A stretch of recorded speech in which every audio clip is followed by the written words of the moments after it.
Release Nnamdi Kanu now, Bianca Ojukwu tells FG. Welcome to the news, and please subscribe to our channel to get notified when we post hot juicy news update. Please click on the notification bell. Which is Ikemba. We are live to speak for Ndibo in 2023. Former Nigeria's ambassador to Spain and wife of a late Igbo leader, Mrs. Bianca Ojukwu, yesterday said that Mrs. Ojukwu yesterday said that the Igbos are missing a husband, Dean Chukwuemeka Ojukwu Odumegwu, at this critical moment in the nation's history. She said that the people of the Southeast in particular lack strong, respected and selfless leaders who could speak for them now ahead of next year's general elections. Mrs. Ojukwu, who spoke at the 11th Ojukwu Memorial Day organized by the leader of the BIM Masob, Chief Raf Uwazirike, at the Ojukwu Memorial Library Arcade in Owerri, Imo State, said there was system failure in Nigeria, which has left the country as vast wasteland, bearing no hope for the people. She urged Ndibo to be fully prepared to hold our leaders accountable in the next year's elections, admonishing that they must take action that will guarantee their well-being and future. Her words goes thus, and I quote, on a day like this, we remember that Dim Ojukwu did for. Remember what Dim Ojukwu did for Ndibo. At periods like this, as we inch towards the 2023 elections, it dawns on us that we have deficit of leaders in Igbo land. We have people that lack trust and confidence. We have never witnessed the kind of brutal killings we have seen in Igbo land in recent times, not even during and after the war. Why are we saying this? It is because the entirety of Igbo youth in Nigeria have a Nigeria that is a premature resting place of their hopes and aspirations. They look around, they see vast wasteland, they see hopelessness.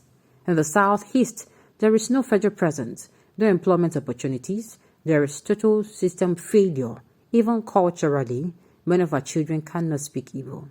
We are suffering a system failure not just in economy, but in security. There is general insecurity. Even in agriculture, we cannot go to our farms because some strange people have occupied our farms.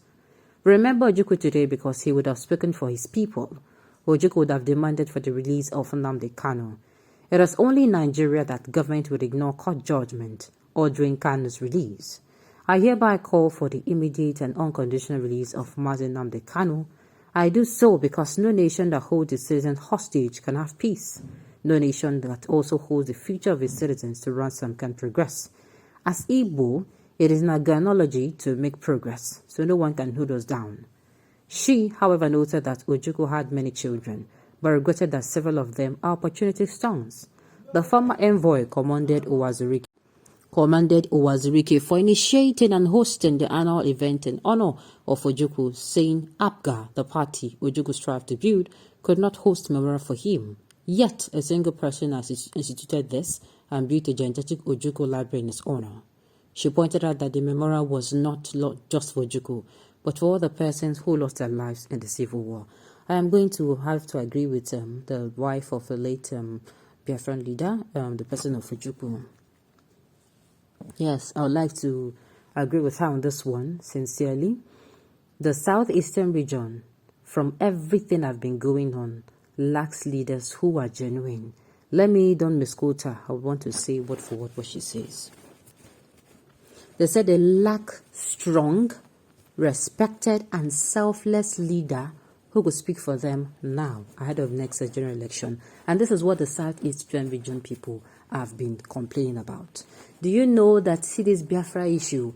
I don't think that this, if not even the Biafra issue, the marginalization issue, do you know that the southeastern leaders, the governors who are supposed to even be closer to the people, have not gone closer to the people, have not asked them, okay, what is the problem, have not looked for solutions. Everybody is just doing, consign me now, consign me, affect my salary. For that reason, I no go do am. That is what is going on. That is what is going. And I also agreed with the part where she urged the Igbos to be fully prepared to hold the leaders accountable. Nigerians, aside from voting during the election, are paying our taxes. One thing we should know that we have the right to do is to hold the leaders accountable. How do we hold them accountable? We listen to them when they talk, and we'll also watch them. Do you understand?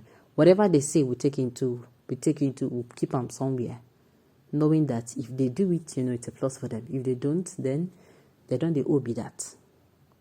So that when they go in, they tell us, oh, this is A is going to happen, and B or C start happening, so you can easily hold them accountable. And again, where she said that we had never witnessed this kind of brutal killings we are seeing in Igbo land. And yes, truth be told, you see all the killings happening. Apart from during the war, I don't think I've ever heard that in the history of the Southeasterners that there have anything been, as in there have been killings like this. I don't think so. Then they said that why I'll be saying this, it is because the entirety of Igbo youth and Nigeria have a Nigeria that is premature resting place for their hopes and aspiration. The youth of this country do not see Nigeria as what is going to help them. That is why everybody they jackpot. Let me tell you people, if everybody has the opportunity to jackpot, you think they will not? They will. Is it supposed to be so? No. It's not supposed to be so. Nigeria should give us hope when we look at it, but it is not giving us the hope. She said, we remember Ojukwu today because he would have spoken for his people. You see one thing she was saying, Ojukwu would have demanded for the release of Nnamdi Kanu. It is only in Nigeria that judgment would ignore court judgment ordering Kanu's release. Another beautiful one. Sincerely. Since the Federal High Court in Abuja gave a judgment or passed a judgment where, the indigenous people of Biafra, the leader, that he's freed and is acquitted and freed. I was thinking that I was going to see. Up till now, the man did not come out to say, I am out or I'm not out. I'm not out. Which means he's still there. Imagine the same people, the federal government or this present administration told them, the former Minister of Aviation, who is now late, when he visited him, I think around this time last year, that don't worry, we are going to see what we can do. Only to go home only for them to get home, and the president is telling them, don't worry, I don't want to interfere with the judiciary. I don't want to interfere in the activities. Only for the judiciary should come now and say, this man is now free, and you do not want him to stop. As in, you don't want him to be released. This man, had he been was alive, he would have said some things. Okay.